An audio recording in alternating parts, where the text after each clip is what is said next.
This man made the same woman pregnant twice, and he denied being the father of the two children after they were born. The woman decided to take the man to court, but the man planned on how the woman and the kids were going to disappear from the face of the earth forever. This is the story of Peter and Joyce. Peter and Joyce met in the early 2000s while both of them were still in school. However, Peter was in the university, and on the other hand, Joyce was in high school. Their bond grew stronger after they finished high school. Shortly after, Peter secured a job in the defense forces and he decided to marry Joyce.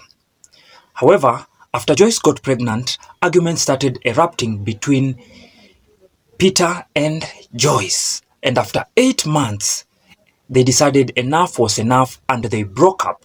These two accused each other of being unfaithful. So Peter continued with his life and Joyce moved out of Peter's house and she went back to her mother's place. A month later, after she had moved to her mother's house, Joyce got a bouncing baby girl and she named the baby girl Shanice. To support herself and the kid, Joyce decided to go look for work and she got work at a bakery shop. And on the side, she started a small business selling clothes and she got enough money just to support herself and the baby. Joyce pushed on with her life, but after a few years, Peter contacted Joyce again. And Peter said she had missed Joyce and she wanted to see her. Joyce had no issues and accepted Peter back to her life. However, this time Peter had married another woman and they agreed to keep their relationship a top secret, the relationship between Joyce and Peter. The relationship went on well until Joyce got pregnant again. Once again, Peter denied being responsible for the pregnancy and he broke up with Joyce. Peter then went back to his wife and Joyce, on the other hand, was bitter for making the same mistake twice. After 9 months, Joyce gave birth to a bouncing baby boy and she named him Prince Michael. She gathered the resources she had and she supported the two kids and herself. However, after a few years, the two kids started going to school and it started becoming so difficult for Joyce to support them. So she called Peter and told Peter that she needed some support. However, Peter refused to support the kids and Joyce. Joyce was only left with one option, the legal way, because Joyce knew too well the father of the kids was Peter. So Joyce filed a case in court and Peter was called upon. When Peter came to court, Peter told the court that he was not the father of the kids and there was no case to answer. However, the court requested a DNA test be conducted between Peter and the kids, and a DNA test was conducted. Then they were given another date to come back to court. Few weeks before Joyce and Peter went back to court, a mysterious woman approached Shanice and Prince Michael as they were leaving school to go back home. This mysterious woman gave the kids some snacks and some drinks. And Prince Michael noticed that the woman was putting a black powder inside the drinks. However, Prince Michael, the child, did not question the mysterious woman. They took the snacks and the drinks and they rushed home. They were so happy. That evening they were going to enjoy the snacks and the drinks. However, on reaching home, their mother was not at home. Their mother had left the keys with the neighbor. So they went to the neighbor's house and they got the keys. Then they left the drinks and snacks which they had on the neighbor's table. Then they rushed to their home to open it, then come back. However, before they came back, the neighbor took one of the drinks from the table and opened it. Then he drank it. Shortly after, the neighbor started getting dizzy and she fell down. However, she was stabilized after she was taken to hospital with other neighbors. The kids were so lucky they did not consume the snacks or even the drinks. Few weeks later, the DNA results were out and it was time for Joyce and Peter to visit the court to get the results that were conducted. And it was confirmed from the DNA that indeed the two kids belonged to Peter. The court ruled that Peter was supposed to be paying 75,000 Kenyan shillings to Joyce every single month, and Joyce was given the sole custody of the children. On the other hand, Peter was allowed to be seeing the children occasionally. Joyce was so happy with the decision, and on the other hand, Peter was so shocked that he was the father of Shanice and Prince Michael. Now, Peter had 4 children, 2 from Joyce and 2 from his current wife. Peter paid child support for 3 months, and he planned on how he was going to make Joyce and the 2 children disappear from the world. So, he planned and asked Joyce to visit him where he worked in a police camp. And Joyce had no issue because Peter had started cooperating with her. After 2 weeks, Joyce planned on how he was going to travel from the city to upcountry where Peter used to work and live. He told her mother that Peter wanted to see the kids. However, Joyce's mother was so skeptical and he told Joyce not to go and visit Peter. However, Joyce insisted and her mother left Joyce to go. On the other hand, Joyce had a best friend. He also told the best friend that he was going to visit Peter. The best friend was called Farizana. And on 26th October 2019, Joyce packed her clothes, the kids' clothes, and she traveled from the city to upcountry to meet Peter.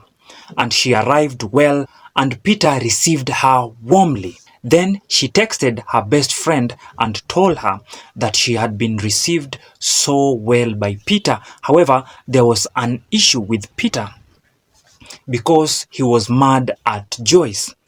The reason why Peter was mad was because Joyce had refused to shower with him. Then Farizana told Joyce to sleep with one eye open. Farizana on the side also asked Joyce if they were going to get intimate. And Joyce told Farizana that they were going to sleep just like brother and sister. Then they wished each other good night and they went to sleep. Then when morning came, Joyce went to the bathroom to shower as it was her norm to shower before anything else. And when she came out of the shower, she did not find Peter and the kids in the house. Peter had left with the kids to go show them the compound, the police compound. And a while later, Peter came back alone without the kids. Shortly after, Joyce took her phone and texted her best friend Farizana and told her what had actually happened that morning. And he told Farizana that Peter had left with the kids and he had come back alone.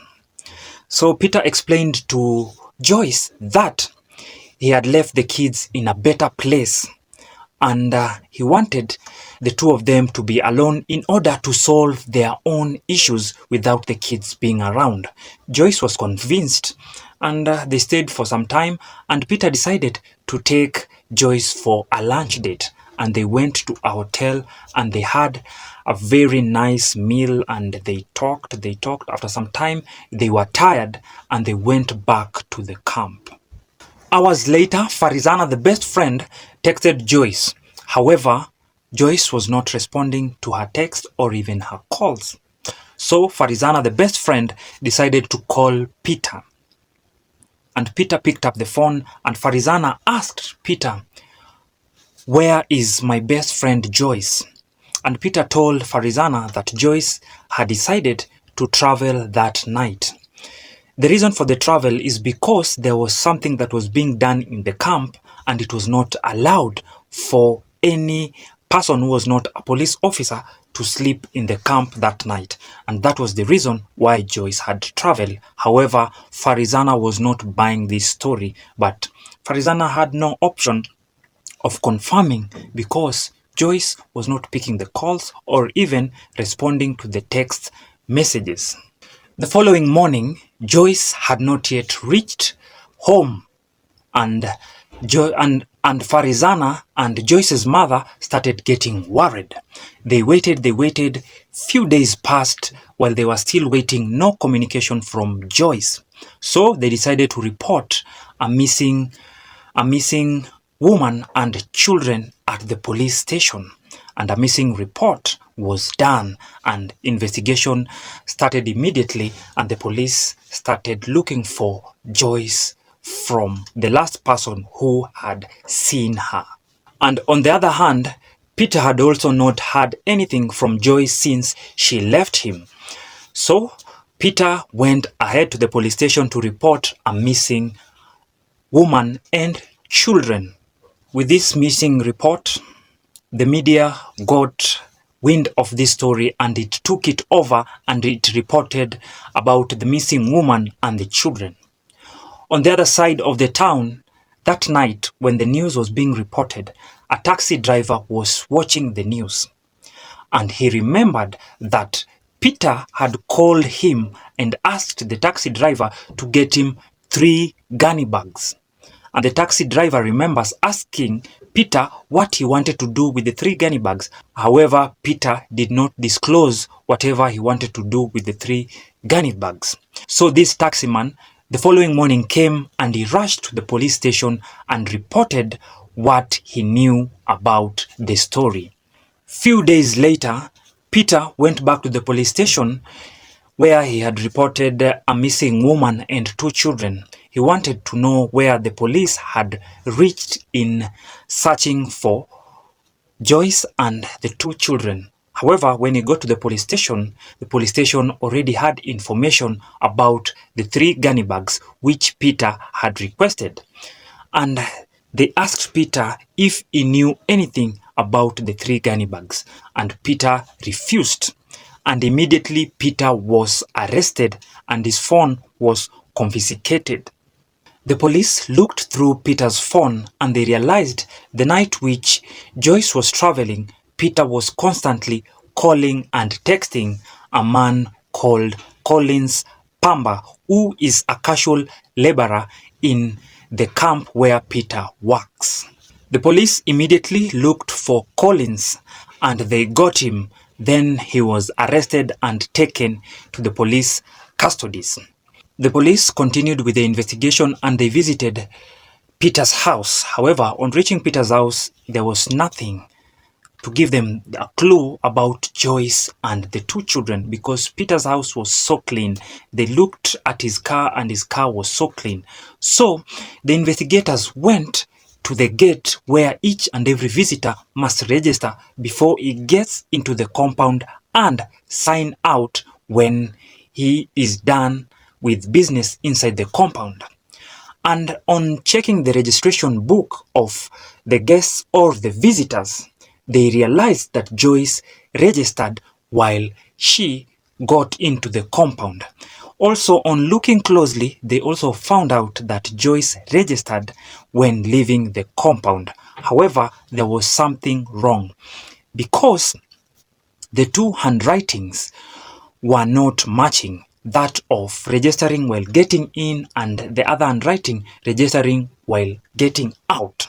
They studied these 2 handwritings and they realized one handwriting was for Joyce and the other handwriting was for Peter. The investigators did not stop there. They decided to go to the bus station which they believed Joyce used while traveling from upcountry back to the city. They realized that one of the public transport had some items which were lost that were kept in the office, and these items were a missing handbag and a phone. The investigators looked at it closely and they called Farizana and her mother to come and confirm whether the 2 items belonged to Joyce. And Farizana traveled to upcountry and confirmed indeed the 2 items belonged to Joyce. The investigators dug deeper and questioned the driver, and they asked the driver where he had found the items, and the driver told the investigators that the items were inside his car, and he had not driven his car back to the city on the alleged day that Joyce traveled from upcountry back to the city. Actually, on the said day that Joyce was traveling, the driver was in another location far away, and there was no way that Joyce could have left those items inside the driver's car. The investigators went ahead and confirmed indeed the driver was not around the stage that day, and the driver was left scot-free. Then the investigators decided to go back and interrogate Collins and Peter. After the interrogations, Collins and Peter were taken to court. And in court, Collins decided to come clean and say what had actually happened to Joyce and the two children. Collins told the court the day Joyce went missing, Peter called him and told him that there was some work which he needed him to do. So they met in a hotel, that is Collins and Peter, and they talked for some time. Then Peter told Collins that he wanted to meet him at around 10 p.m. And when 10 p.m. came, Collins went to Peter's place, and Peter opened a door opposite his house, and they got in. Then Peter went straight to the bathroom, and in the bathroom, Peter followed him. And on looking closely, Peter saw some 2 gunny bags. On looking closer, Peter realized the 2 gunny bags had blood. And looking more closely, he realized the gunny bags had humans inside. The humans were dead by this time. And the persons who were in the 2 gunny bags were Shanice and Prince Michael. By this time, Collins was so shocked on the work that he had been called to do. So Peter went ahead and threatened Collins that if he was going to tell anybody about what he had seen, then Peter was going to kill him. However, he calmed down Collins and told Collins that he was going to secure a job for him in the military. So Peter calmed down, and they got out of that house, and then they went, and Peter opened his own house this time. And then they got in and they went to the bathroom again, and they found 1 gunny bag inside Peter's house. And the gunny bag was a bit bigger than the 2 which Collins had seen in the other house. On looking closely, it had blood, and also on looking closer, it had a human inside. Peter again reminded Collins that if he was going to tell anybody what he had seen, then he will kill him. So he told Collins to help him carry the gunny bags to his car, and Collins followed the instruction. He carried the gunny bags to Peter's car. Then they went dark into the night, and they found an abandoned field. Then Collins dug shallow graves, and they buried the 3 gunny bags with Joyce, Shanice, and Prince Michael inside, and they left. Peter dropped Collins at his house and paid Collins 4,000 shillings. He then reminded Collins not to forget his academic certificates because he wanted to secure a military job for him as quick as possible. He also told Collins to wake up tomorrow very early in the morning and go and clean his car and his house. Collins had no issue and he accepted. Collins also told the court that he was willing to show them where the bodies were buried, and he went and showed the investigators, and the bodies were retrieved and taken to the morgue. Collins told the court he was remorseful on what he had done, and the court saw the remorse during the proceedings, and Collins was sentenced to 5 years in prison. By this time, Collins was only 21 years of age. Also, Collins became a state witness, on the other hand, who was going to give evidence against Peter. As we speak, in 2024, the case is still ongoing, and Peter continues to deny the allegations against him. On the other hand, Joyce, Shanice, and Prince Michael were buried. May their souls rest in peace. Subscribe, like, and share. Until next time, tell me what you think about this sad story.